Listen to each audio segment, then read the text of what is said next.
Okay, in this video we're going to take a quick look at the time slider and the transport controls. This down here is our time slider. It's kind of like a ruler showing us increments of time, and it's showing us this time in frames. Okay, cool. So this is frame 1 right here that is currently highlighted. And we usually refer to this as our time slider itself, while the whole thing is really the time slider, and this is kind of the timeline indicator, if you will. So currently looking at frame 1, if I slide this over, now looking at frame 10, go over a little bit further, we're looking at frame 20. You can see what's highlighted right here. So how are you moving that? I'm simply clicking and dragging. Okay? So with the left mouse button? With the left mouse button, that is correct. And as I select on a particular frame, you'll notice that frame is indicated over here. Okay. Now, why is the time slider important? Well, Maya is an animation package. That's right. Animation means the change of an attribute's value over time. So time is obviously an important factor. Oh, for sure. So let's come up here and create a NURB sphere. And what I'm going to do is I'm going to grab the Move tool. I'm going to move it in the X-axis. Let's rotate my viewport around.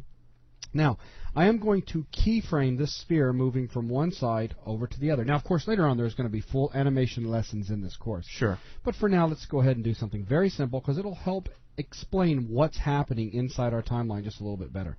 Now, in the last lesson, we talked about the channel box, showing a bunch of attributes that were keyable. So what I'm going to do, just to speed things up, is I'm simply going to hit the S key. You'll notice by hitting the S key that it has now changed the color of all of my attributes visible in the channel box from white to an orange color. It's also done something else. You'll notice a little cyan colored tick mark right here. If I move my mouse off of it, it's actually a red colored tick mark. Okay. It's always cyan when you've got it highlighted or selected. Right. So let's go ahead, and that's indicating a keyframe. Now let's go ahead and bring our timeline indicator all the way over here to the right-hand side. As a matter of fact, we'll do it right here. This will work. And I'm going to take and move my sphere all the way to the other side of the grid, and I'm going to hit S again. Okay. I have now set a series of keyframes twice. All right. To be more precise, I've set 10 keyframes at each time I've hit S. You can see down here in our command feedback area, result 10. 1, 2, 3, 4, 5, 6, 7, 8, 9, 10. So I set a keyframe on all of these, recording their values at this given frame. Okay. What does this give us? Well, if I now drag my timeline indicator back and forth, Maya is going to interpolate between the values that were recorded at frame 1 and the values that were recorded at frame 24. Resulting in animation. Giving us animation. Now what I'm going to do is come over here to frame 12, kind of a halfway point if you will, and move our object up in the Y-axis.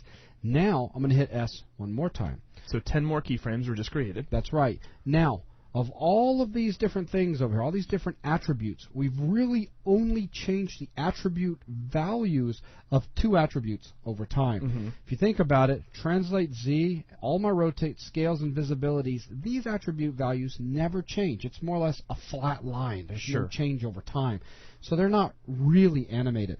That makes all of these guys static channels. Okay.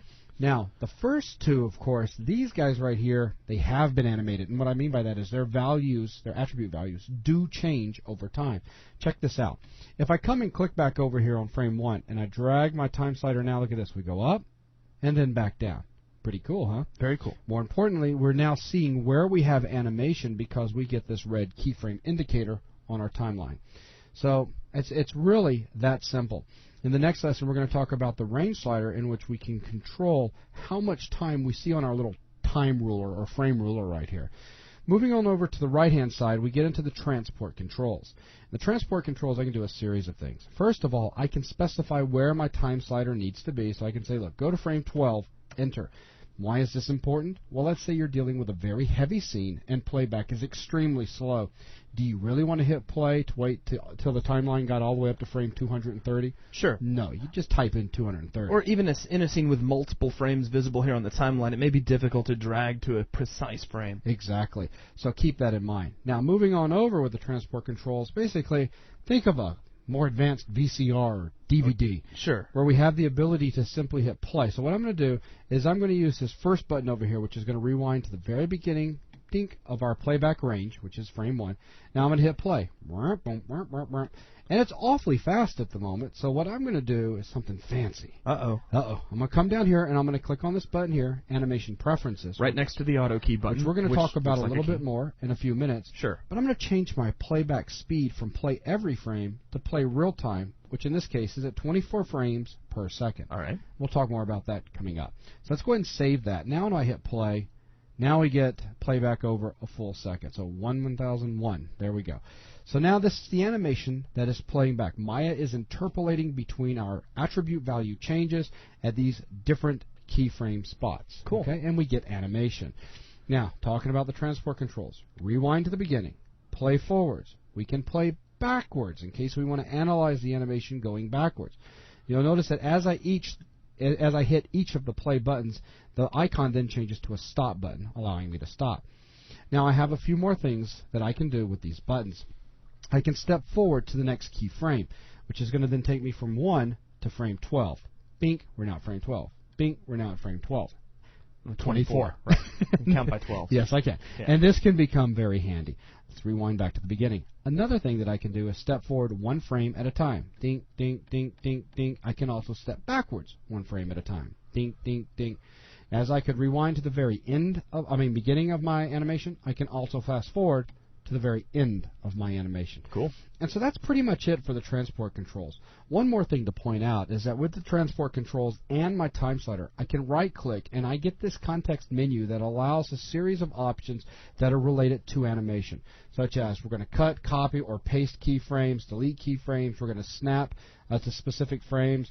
I can do things with keys by converting them to breakdown or back to regular keys, to in-betweens. There's all sorts of things changing, tangent types, etc. And finally, I can make a play blast, which is more or less a quick rendered out animation, rendered from the viewport, though. So it's not in all its glory with shadows and beautiful textures, etc. Just sort of a quick preview so you can time out your animation. But it is a rendered animation that you can play back in real time, and this becomes very important when you're checking the timing of an animation that you create. Cool. Now, if I right-click over here, I get almost the exact same things. We get a few other things that we can play with as well. Actually, no, we don't. I don't know why I said that. But my brain just went off into La La Land for a second. A few different things that are related to how the time slider plays back. That's what I was trying to say.